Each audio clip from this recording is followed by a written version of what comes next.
Hey guys, how's it going? Kevin Cleaver here with a quick first impressions and maybe a little bit of a story here. I have a zero tolerance to share with you guys today. And for those of you who don't recognize it, this is the zero tolerance 0640. Now, this is a knife that has gotten quite a bit of attention, largely because of the what I'm going to call a poor color choice by Zero Tolerance. I will agree with the general consensus in the community that I don't love this color of carbon fiber. Okay, and initially, well, in fact, that put me off from buying the knife, along with, I don't know, I just didn't feel super excited about it. So, not that long ago, I saw one of these and I thought, you know what, to get one for the channel wouldn't be a bad idea. And I had an opportunity to enter a raffle. So I did so, and I ended up winning this knife, which is, number one, pretty exciting. And number two, it gave me a chance to check out, another zero tolerance, which, in the world of YouTube knife reviews is something that most you reviewers are going to want to do, including myself, because these are pretty popular videos to watch. Now, here is a little bit of background here.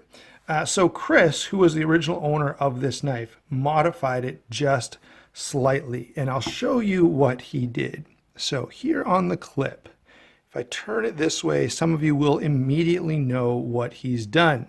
What Chris did was he bent this up a little bit more to create a little bit more space right in here. And then he bent this up just a little bit more so that it went into pocket better. And I have to say, this works perfectly.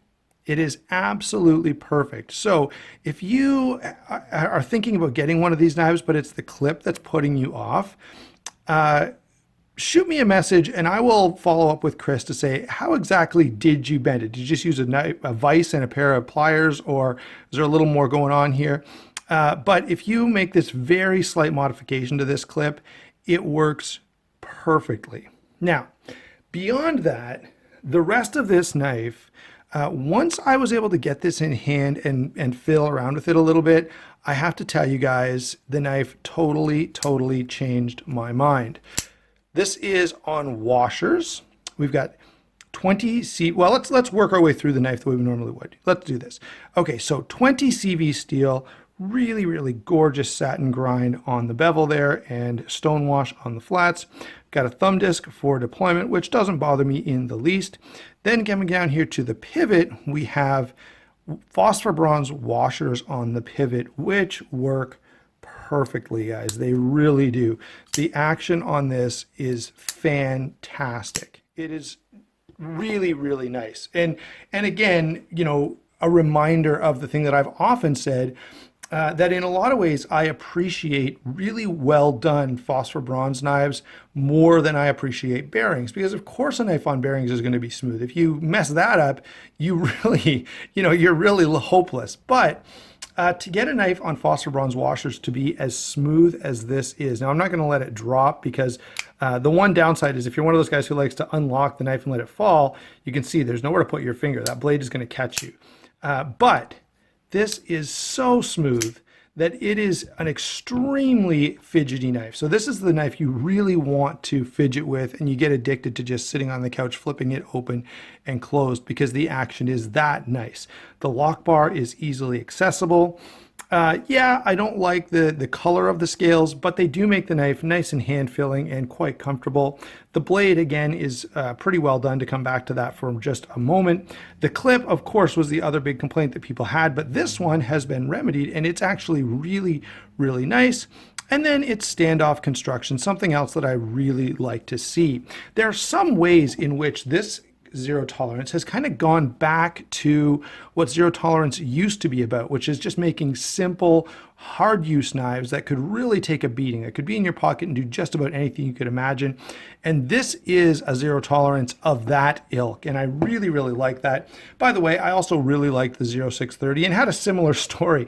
I wasn't so sure what I thought about it either, but I ended up really liking it. So the question is, for me at this point, do I like this enough to go out and find some aftermarket scales? And I think that's what I'm going to do. So if you want a review on this, I will do one, but I'm probably going to wait until after I've replaced the scales on this, so you can actually get a look at how it ends up, being finished in the end.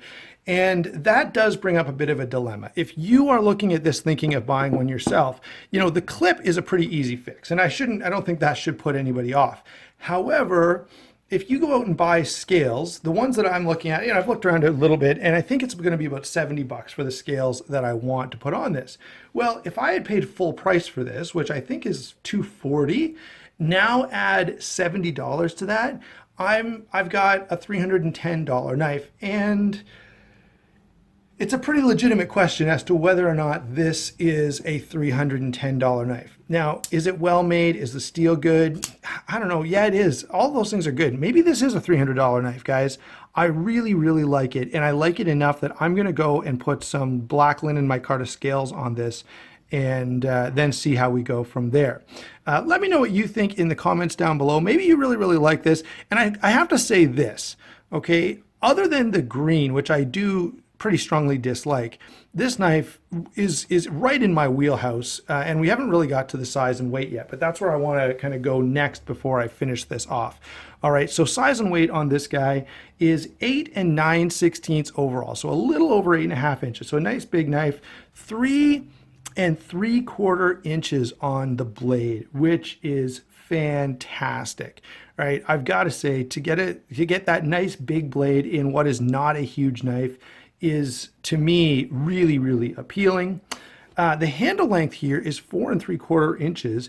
And in terms of grip area, you basically get the whole thing. So even if you have really big hands, look how much room is still left after I take a full hammer grip on this knife. So there's a lot of real estate here for your hand. And that, again, is something I really like. In a very slim knife, a very lightweight knife, an easily carried knife, to get a lot of real estate for your hand, and that great big 3 3/4 inch blade is fantastic. And by the way, even though this is, of course, a titanium, I guess you'd call it a titanium liner lock.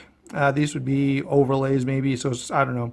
However you want to classify it, to get a full titanium knife at this size and the weight, which I haven't mentioned yet, which is only 4.4 ounces, is fantastic. Like, think about that, guys. That's only a little more than, say, a Para 2, which is like 3.9 ounces, right?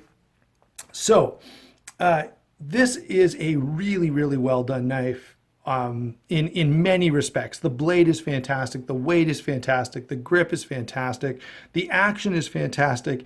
It just has really ugly scales. So hopefully what I'm going to do is, and that's my first impressions. I think this is a really good knife, much better than I thought it would be, but I will be switching out the scales. And if you're going to get one, you're going to have to go through that process yourself. Remember that I got this for a pretty good deal, okay, because of the fact that I won a raffle, and that's how I ended up with it. So there you go. I think, yeah, otherwise, now if you like the green already, then hey, I would not hesitate to buy this knife. In that case, it's a fantastic knife and an absolutely huge win. The other thing you may want to consider is ZT does have a tendency to come out with variations of each model that they have. So I wouldn't be surprised to see this, in 6 months' time or a year's time with black or green or black or blue or some other color on the scales, and maybe that'll be the time to jump on one. Okay, so there you go, guys. Thanks for watching. Don't forget to like and subscribe. Look forward to the full review of this once I switch these scales out. We will talk to you soon.